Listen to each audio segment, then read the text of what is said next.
Hello everyone, I'm Dr. Mohal Banker, interventional radiologist from Bankers Vasco Hospital. અને આજે આપણે વાત કરવા જઈએ છીએ ક્રોનિક પ્રોસ્ટેટાઇટિસ માટેની. સો ક્રોનિક પ્રોસ્ટેટાઇટિસ જનરલી યંગર મેલ પેશન્ટ્સમાં થતો રોગ છે.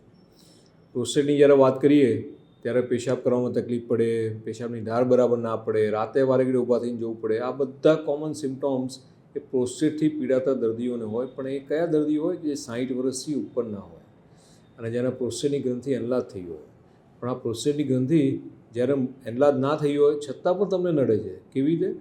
સો યંગ પેશન્ટમાં જેને ક્રોનિક પ્રોસ્ટેટાઇટિસ ડેવલપ થાય છે, જેમાં પ્રોસ્ટેટની ગ્રંથિ એ સોનોગ્રાફી કરાવવા જાઓ તો એનલાજ નહીં થઈ હોતી, પણ છતાં પણ યુરિન જ્યારે પણ પાસ કરવા જાઓ ત્યારે બળતરા થાય. ઇનિશિયલ ફેઝમાં બળતરા થાય, પછી ધીમે ધીમે એ બળતરા ઓછી થઈ જાય.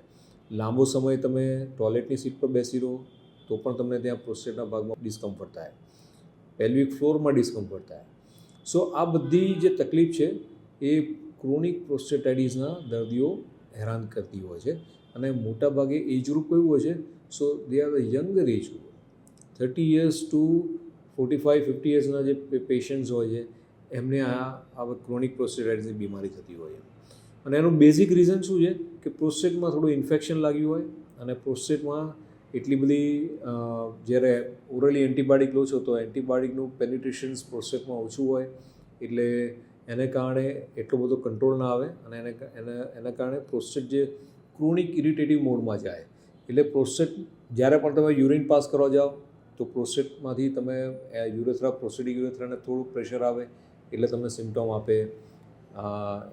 ઇનિશિયલી જે સિમ્ટમ્સ હોય એ યુરિન પાસ કરવા જાઓ એટલે શરૂઆતના 2-5 સેકન્ડ તમને બળતરા થાય, પછી પાછું એ નોર્મલ થઈ જાય. સો આ બધા સિમ્ટમ્સ જે છે એ ક્રોનિક પ્રોસ્ટેટાઇટિસના છે. અને મોટાભાગે ક્રોનિક પ્રોસ્ટેટાઇટિસમાં કોઈ ટ્રીટમેન્ટ કામ કરતી નથી, પણ જેને પણ થાય છે એને તમે એની પીડા જાણો તો એ પીડા અસહ્ય હોય છે. યંગ પેશન્ટ્સ અને આ લોકો પ્રોફેશનલી એક્ટિવ હોય, ક્યાંક ને ક્યાંક એમને રોજિંદા કામમાં એટલી બધી હેરાનગતિ થાય કે વાત ના પૂછો. સો ક્રોનિક પ્રોસ્ટેટાઇટિસનો એક જ અક્ષીર ઇલાજ છે અને that is a prostatic artery એમ્બોલાઇઝેશન.